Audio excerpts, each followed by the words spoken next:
Millionaire finds fainted girl with a swollen belly.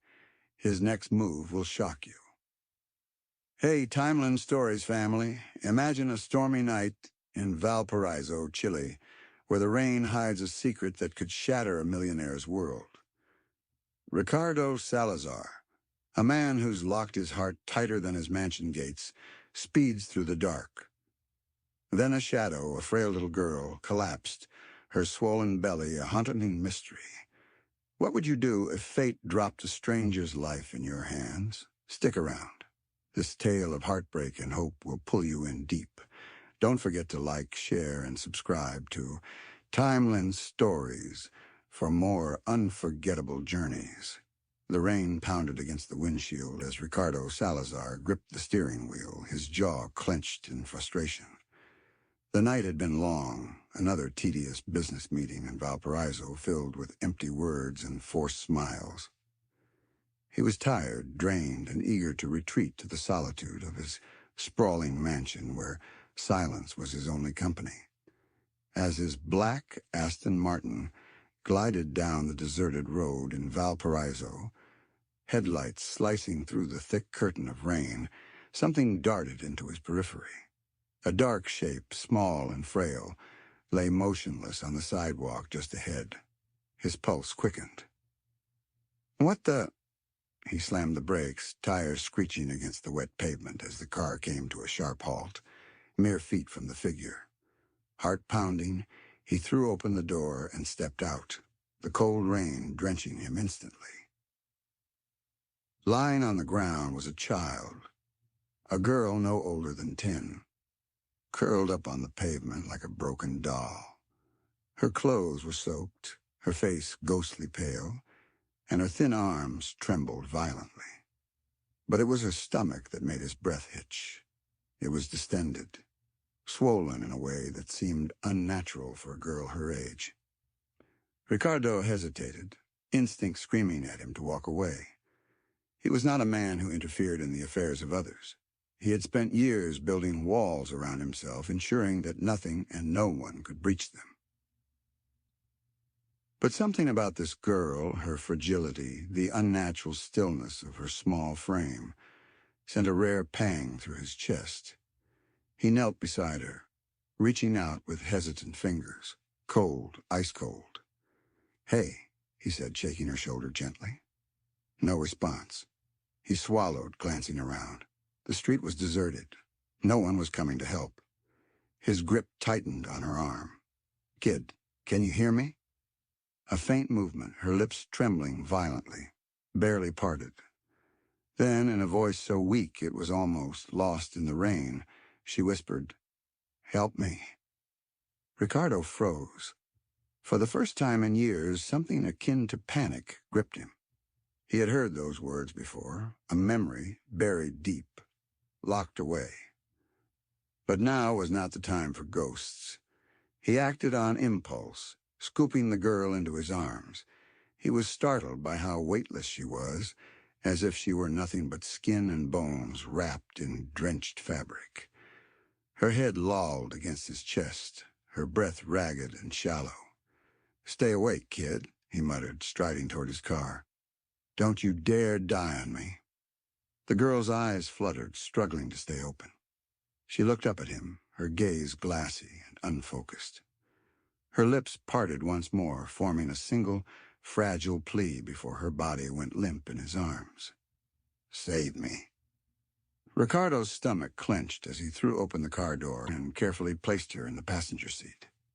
As he sped toward the hospital in Santiago, rain hammering the windshield, one unsettling thought gnawed at the edges of his mind. For the first time in a long time, he was afraid. The sterile scent of antiseptic filled the air as Ricardo paced the length of the Santiago hospital hallway, his expensive leather shoes clicking against the polished tiles. His suit was still damp from the rain, but he hardly noticed. His mind was elsewhere, on the small, frail girl lying unconscious in the emergency room. He wasn't sure why he had brought her here. It wasn't his problem. He had never been one to involve himself in the affairs of strangers, let alone children. but the memory of her whisper, "Save me," lingered in his mind like an echo he couldn't shake. A door creaked open. "Senor Salazar!" Dr. Elena Torres in a white coat approached, her expression unreadable. "Are you her guardian?" Ricardo hesitated. "No," he admitted. "I found her unconscious on the street in Valparaiso." Dr. Elena studied him for a moment, then nodded. "She's stable now, but she was severely dehydrated and malnourished. At first, we were concerned she might be pregnant, given the swelling in her abdomen, but after running tests, we determined it's due to kwashiorkor, a condition caused by extreme protein deficiency." Ricardo frowned. "You're saying she's been starving?" Dr. Elena's expression darkened. "Yes, and for a long time. Her body has been breaking down muscle to survive. The swelling in her stomach is a result of fluid retention due to liver dysfunction. She's been living in severe neglect. A strange heavy weight settled in Ricardo's chest. "No one came looking for her?" he asked. Dr. Elena shook her head. "No ID, no emergency contacts, nothing. We've alerted social services in Santiago, but cases like this," she sighed. "She might be another lost child in the system." Ricardo glanced toward the room where the girl lay, another lost child. He knew what that meant. Foster homes, group shelters, more suffering. He had seen enough news reports to know how those places operated. But why did he care? He wasn't responsible for her. He had done his part, hadn't he? "Can I see her?" he asked before he could stop himself. Dr. Elena nodded. "She just woke up, but she's frightened. Maybe a familiar face will help." Ricardo wasn't sure if he qualified as a familiar face, but he followed Dr. Elena through the door anyway. Inside, the girl sat on the hospital bed, hugging her knees to her chest, her wide, weary eyes darting around. The Santiago hospital room felt as if she were searching for an escape. The moment she saw him, her body tensed. "You," she murmured, her voice hoarse. Ricardo Salazar took a slow step forward. "Yeah, it's me." She flinched slightly, shrinking into herself. "I brought you here from Valparaiso," he continued, keeping his tone measured, controlled. "You were in bad shape." The girl's fingers clenched around the thin hospital blanket. She looked down, refusing to meet his gaze. "You're safe now," Ricardo added, though he wasn't entirely sure if that was true. She didn't respond. Ricardo exhaled, running a hand through his damp hair. What the hell was he doing here? He should leave, let the professionals handle it. But instead he found himself lowering into the chair beside her bed. "You got a name?" he asked. The girl hesitated before shaking her head. "You don't have one? Or you don't want to tell me?" Her lips pressed into a thin line. Ricardo sighed. "Look, kid, I don't know what happened to you, but I'm not here to hurt you. Dr. Elena said you haven't been eating for a long time. Do you have anyone? A family?" She remained silent. His patience, something he usually had in short supply, was already wearing thin. "All right," he muttered, standing. "Forget it. It's not my business anyway." He turned toward the door, but before he could take a step, a small voice stopped him. "Amelia," she said. Ricardo paused, looking over his shoulder. The girl swallowed hard. "My name is Amelia Muñoz." For reasons he couldn't explain, Ricardo felt a small flicker of something in his chest, something dangerously close to relief. Ricardo sat in the hospital room, watching the girl, Amelia, as she toyed with the blanket draped over her frail frame. She had barely spoken since whispering her name, and now she sat stiffly, her fingers fidgeting as if any wrong move would get her thrown out. She looked so small in that oversized hospital gown, too small, too fragile. Ricardo cleared his throat. "Amelia," he repeated, testing the name on his tongue. "That's a start." She didn't respond. He leaned back in his chair, exhaling. "Dr. Elena said you've been starving. that your body is breaking down muscle to survive. He studied her face carefully. You want to tell me how that happened? Amelia's body tensed. For a long moment, Ricardo thought she wouldn't answer. Then, barely above a whisper, she murmured, I ran away. Ricardo's brows furrowed. From where? Amelia swallowed hard, her gaze darting toward the window. The place I used to live, the shelter in Santiago. Something about the way she said the word shelter made his stomach tighten. Ricardo had spent most of his life ignoring stories like this. Kids slipping through the cracks, growing up in places that called themselves homes, but were anything but. He had no patience for sob stories, yet as he sat here looking at this half-starved little girl with haunted eyes, he realized that this wasn't just a story, this was her reality. How long have you been on your own? He asked. Amelia hesitated before mumbling, a few weeks. A few weeks on the streets, alone? Something in Ricardo's chest tightened, though he forced his voice to remain even. And before that, the shelter. You lived there long? Amelia nodded slightly. Since I was little. No parents? A pause, then she shook her head. Ricardo exhaled slowly. No parents, no home, just a system that had failed her like it had failed so many others. He knew he should stop asking questions. It wasn't his concern. And yet before he could stop himself, he said, Why'd you run? Amelia bit her lip.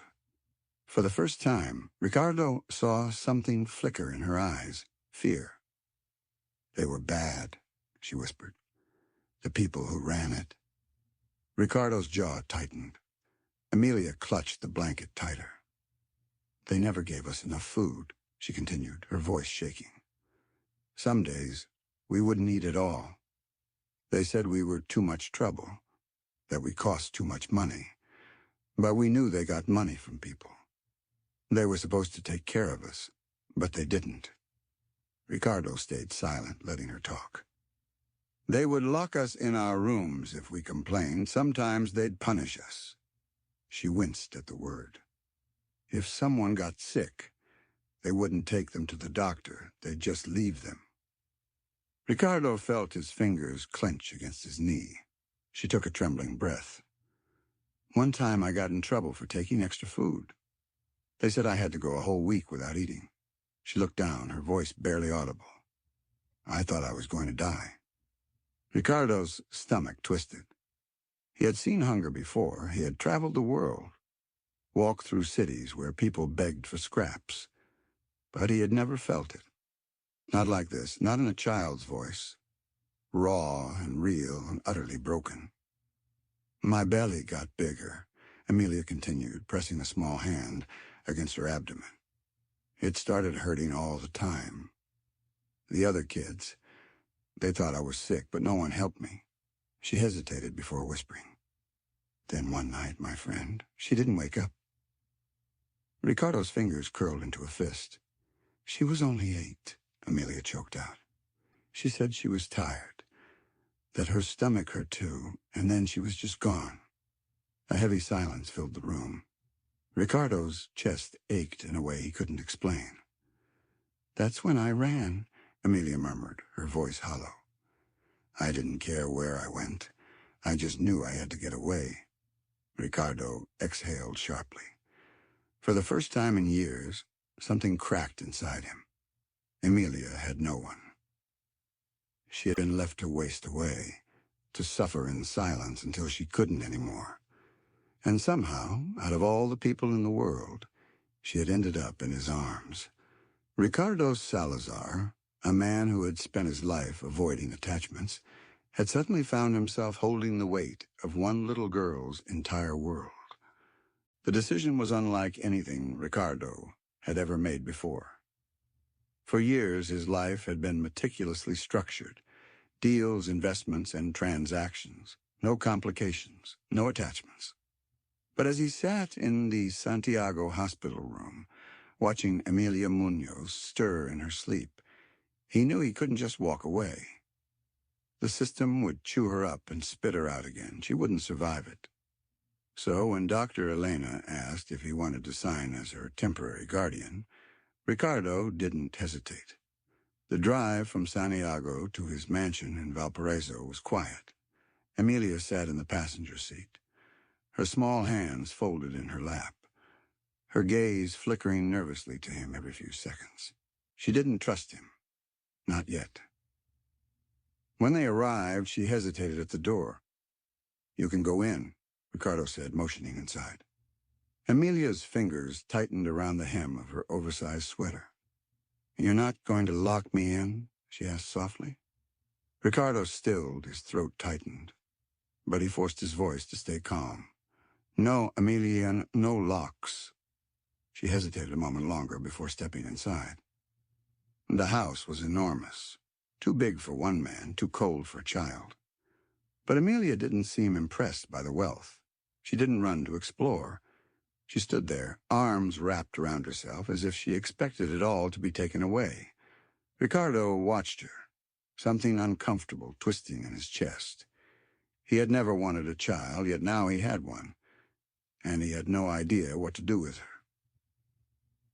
Days passed, then weeks. Ricardo brought in the best doctors from Santiago.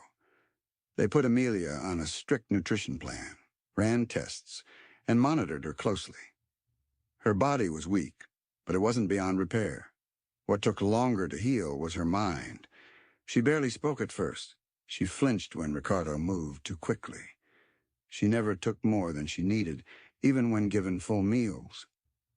She ate cautiously, as if expecting it to be taken away. One night, Ricardo found her hiding food under her pillow. When he asked her about it, she looked down and whispered, "Just in case."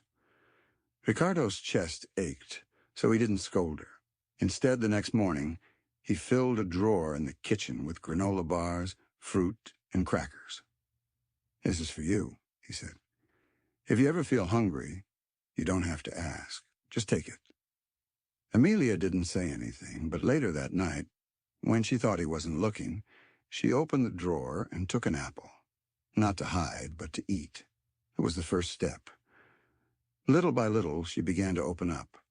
She started sitting with him at breakfast, her small fingers carefully spreading butter on toast.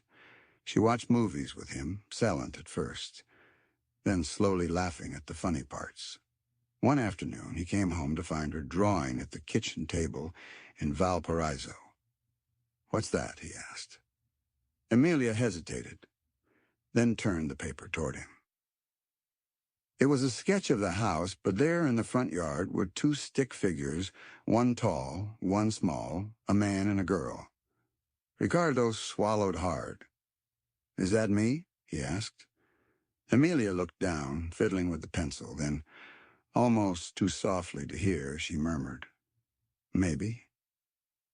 Ricardo wasn't sure when it happened, when this fragile, terrified child had started feeling like his responsibility, like his. But he knew one thing. He wasn't letting her go. One Sunday afternoon, Ricardo took Emilia grocery shopping in Valparaiso. It was something normal, something families did. Emilia had been doing better. She smiled more. She didn't flinch as often. But as they walked down the cereal aisle, everything changed. She froze. Ricardo was about to ask what was wrong when he saw it. The way her small hands started shaking, the way her face turned pale. Her wide eyes were fixed on a man across the store, a tall, broad-shouldered man, his back turned as he inspected a can of soup. Ricardo felt Emilia's fingers grip his sleeve hard. Her breathing was shallow, too fast, too panicked. "Emilia," he asked, crouching to meet her eye level, "what's wrong?" Her lips parted, but no words came out. Then, in a whisper so quiet he almost didn't hear it, she said, "It's him." Ricardo's stomach dropped. Emilia's voice trembled. "He's the one who locked me in." Ricardo had never considered himself an emotional man. He had built his empire on logic, precision, and ruthless efficiency. But as he held Amelia's trembling hand in that Valparaiso grocery store, watching the color drain from her face, something inside him snapped. He didn't ask any more questions. He didn't turn to look at the man she was pointing at. Instead, he wrapped a protective arm around her shoulders and guided her toward the exit. Amelia clung to him, her breaths uneven, her tiny frame trembling against his side.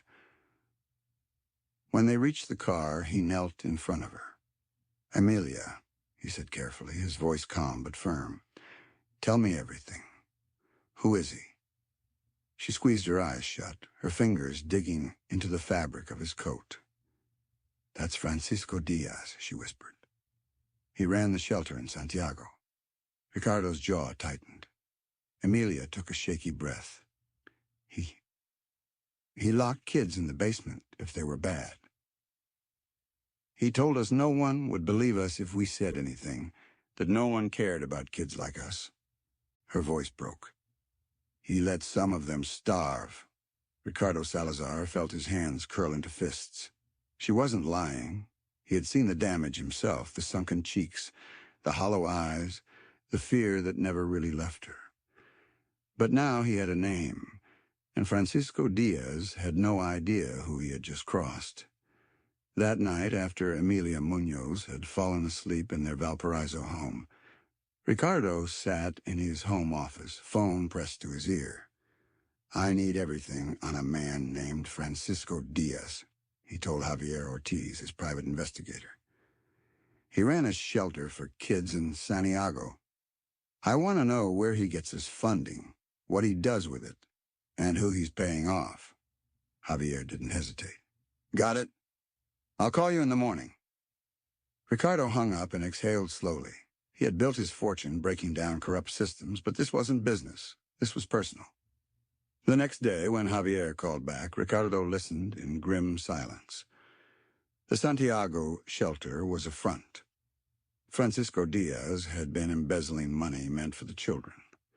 Donations and government funds that should have gone to food, clothes, and medical care had instead lined his pockets. And the worst part, no one had stopped him.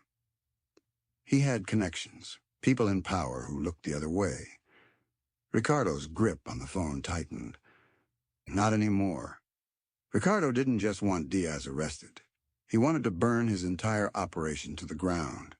He reached out to his legal team, his contacts in Santiago law enforcement, his media connections. If there was one thing he had learned in business, it was that the right amount of pressure in the right places could crush anyone. By the end of the week, the police had enough evidence to move, and Ricardo wasn't going to sit back and watch. On a stormy night, just like the one when he first found Amelia in Valparaiso, Ricardo stood outside the Santiago shelter, watching as police cars surrounded the building. Officers stormed inside, breaking down doors, pulling terrified children from locked rooms. Some were thin, too thin. Some flinched at every loud noise. But all of them had one thing in common. They had been forgotten. Not anymore.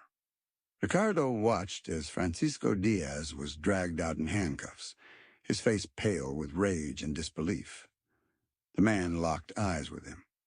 "You did this," he spat. Ricardo didn't blink. "You did this to yourself." For the first time in his life, he felt something he hadn't expected.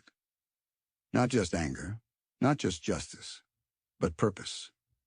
Ricardo should have known a man like Francisco Diaz wouldn't go down easily. A week after the raid, as the legal process moved forward, Ricardo received an urgent phone call. Francisco had escaped. The transport van taking him from a Santiago County jail to a higher security facility had been ambushed, a bribe, a setup.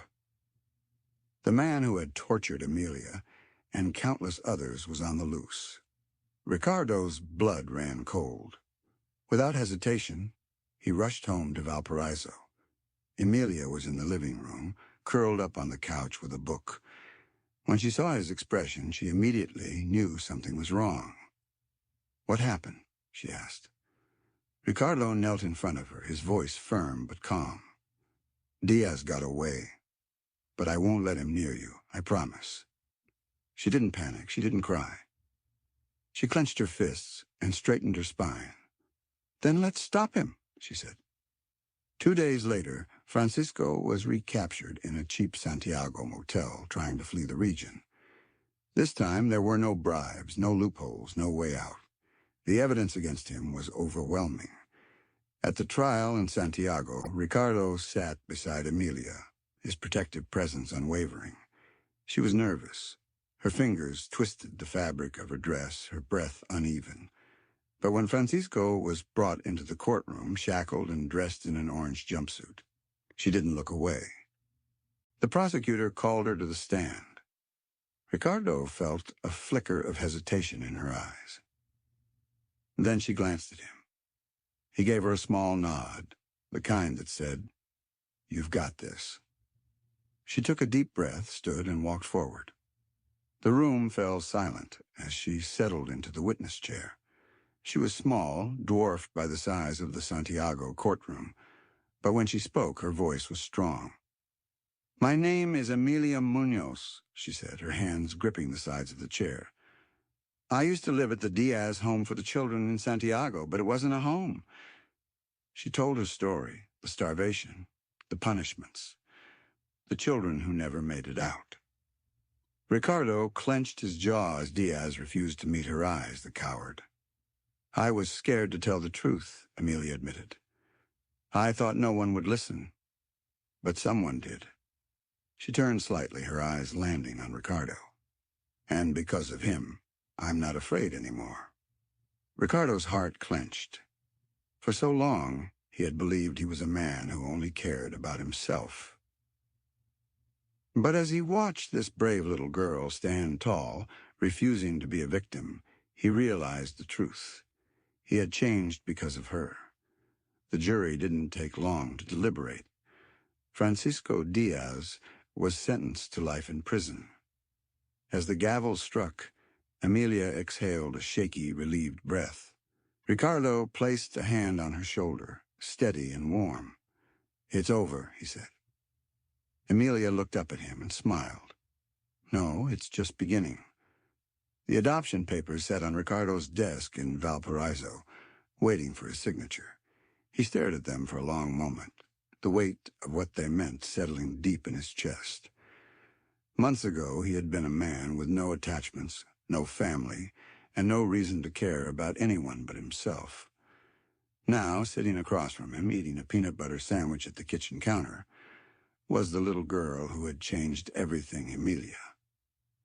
She was healthy, smiling, safe. She had started laughing more, trusting more. She no longer hoarded food.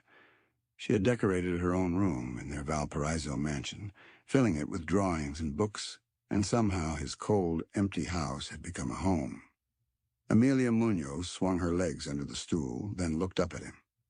"Are you going to sign it?" Ricardo Salazar smirked. "You in a rush to be stuck with me forever?" Emilia grinned. You're not so bad." Ricardo chuckled, shaking his head. Then, with a deep breath, he picked up the pen and signed his name. It was official. Emilia Salazar, his daughter. That night, Ricardo and Emilia sat across from each other at the dining table in Valparaiso.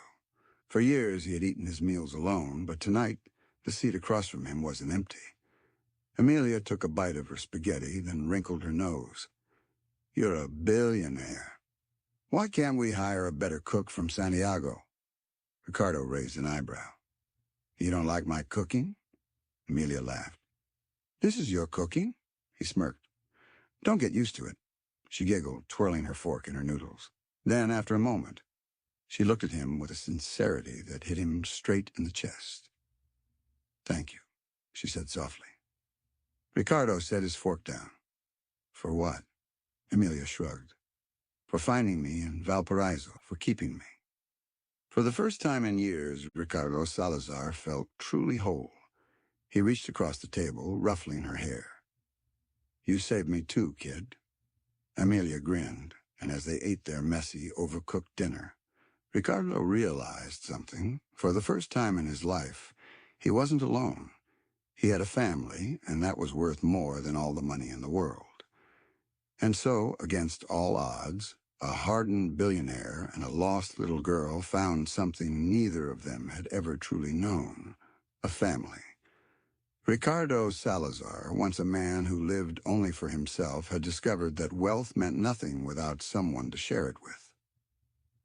And Amelia, a child who had spent her life believing she was unwanted, had finally found a place to call home in Valparaiso. This story is a reminder that sometimes the most unexpected people can change our lives forever. If this story touched your heart, don't forget to like, share, and subscribe to Timeline Stories for more emotional, inspiring, and unforgettable tales, because sometimes a single act of kindness can rewrite someone's entire future. And there it ends, or does it begin? From a rainy Valparaiso street to a Santiago courtroom, Ricardo and Amelia found a family in the wreckage of their pasts. But what's next for this unlikely duo? A billionaire reborn and a girl who refused to break. Timlin's Stories leaves you wondering, can one act of courage rewrite a lifetime of scars? If this story stirred your soul, hit that like button, share it with your crew, and subscribe, because the next tale's just around the corner and you won't want to miss it.